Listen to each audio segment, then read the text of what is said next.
Hey there, I'm Jimmy Dillon, back with some acoustic blues.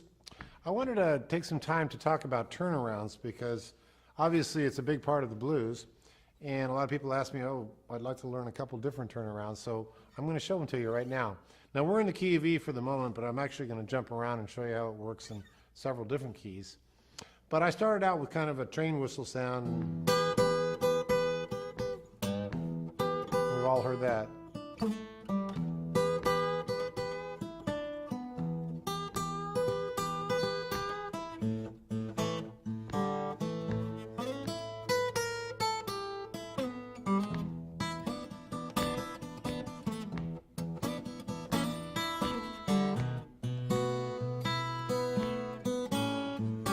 Now we're going to do the turnaround.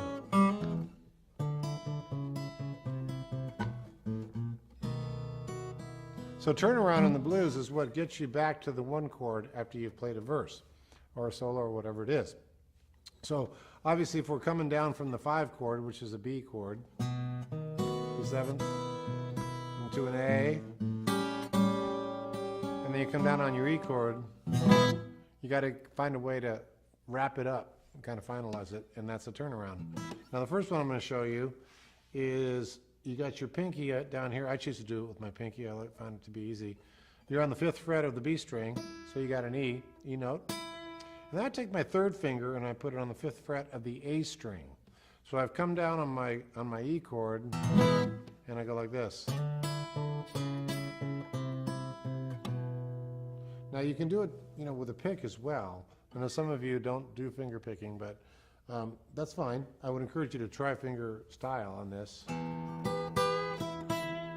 And you come out.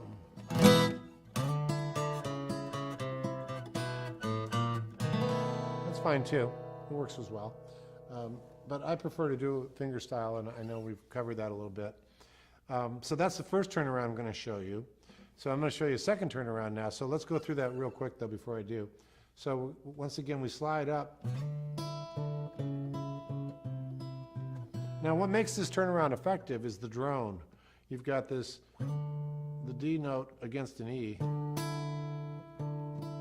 Oh, sorry, yeah, D note against an E. And then see how the E's still ringing out?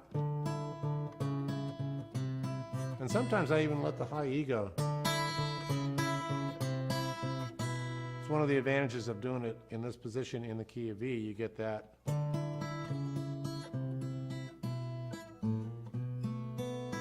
So there's that turnaround. Then I'm going to show you exactly the same turnaround up an octave. Okay, and you'll know this when you hear it because you've heard it before. Robert Johnson and a lot of the great blues players. So you're coming down from your B to your A7.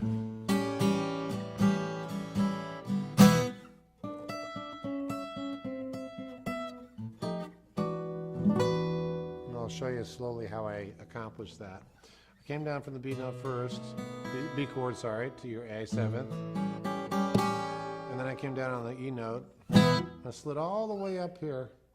Again, you've got a D note, but this time your D note is all the way up an octave on your D string. So you got a D, D, right? Same note, octave up. I'm using my 3rd finger again, and again I'm using my pinky because once again, for economy of movement, you want to make it as easy on yourself as possible. So you got that pinky on the high E, 12th fret, right?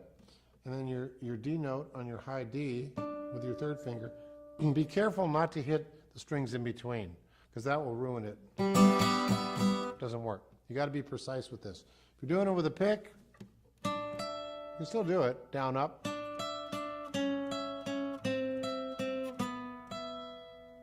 Cool sound, huh? If you're doing a fingerstyle, you can go. Sounds a little more down in it. And in this case, you can either go to your B, or if you're ending a song, you could go. And then go to an E9th. An F9 to an E9. If you don't know that chord, you should. It's a blues chord. It goes like this. Use used a lot in the blues. It's an E ninth. Look it up! And here you go from an F to an E ninth. Now you'll notice in the blues you get a lot of half steps going on. It's like it kind of bends everything, right? And in this case, when you do a walk down,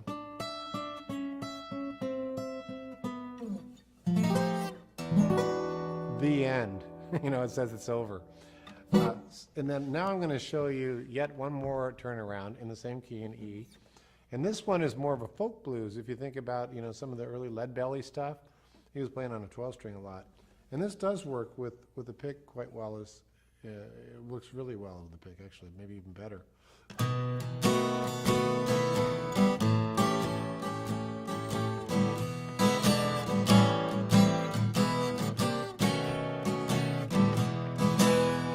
That's almost like a, you know, early strumming kind of blues, strum and drang.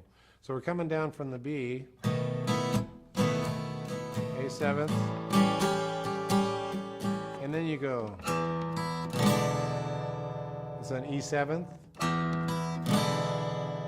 Okay, you can see what I'm doing there.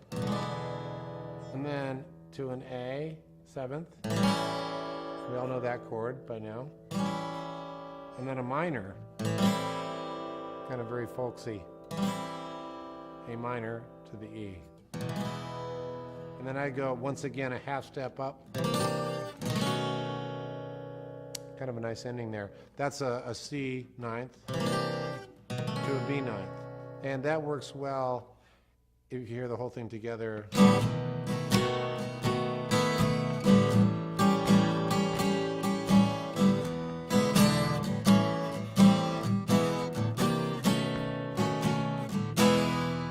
Okay? So I'm going to do, now I'm going to play a little blues passage, and I'm going to use all three of those turnarounds, okay? So check this out.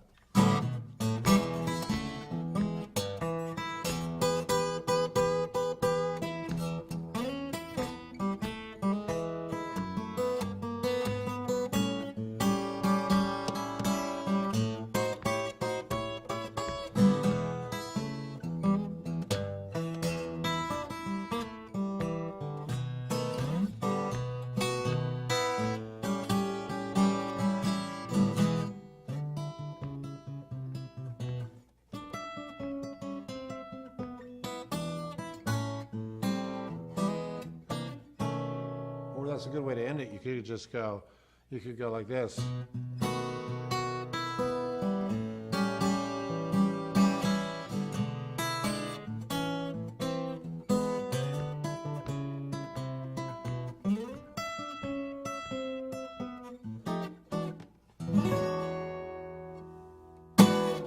So those are a bunch of turnarounds you can use in different ways and different times.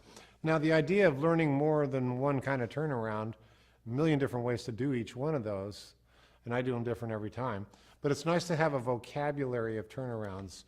In this case, we're working in the key of E. If I was in the key of G, just to give you an example of how you can use it in any key, let's say we're in G, we're doing a jump blues in G.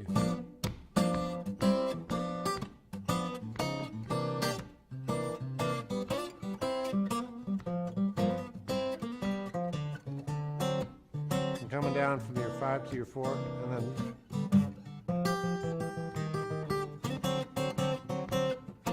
so you'll see I'm applying the same formula to the key of G, and instead of being here, all I'm doing is this. Now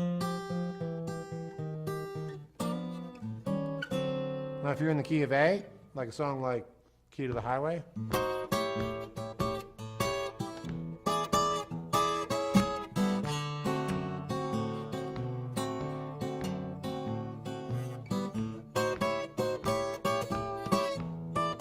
do the same thing.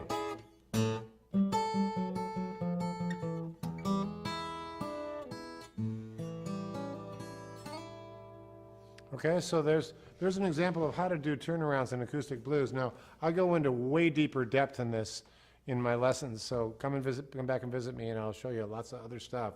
But I just wanted to get you familiar with and have a few things under your fingers so that when you're playing the blues, especially in the key of E, it works well. You got more than one, more than just the That one's pretty common knowledge, but this one, pretty cool. This one, and then the folksy one.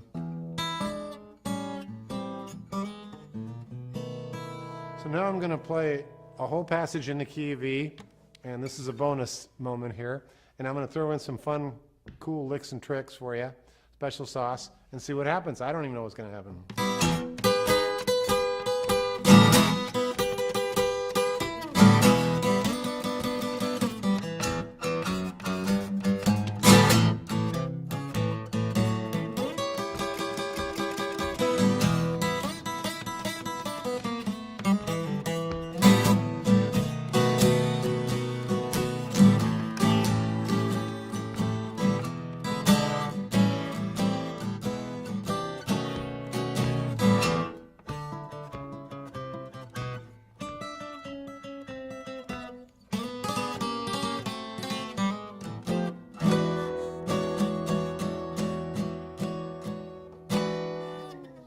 And there's some blues turnarounds for you.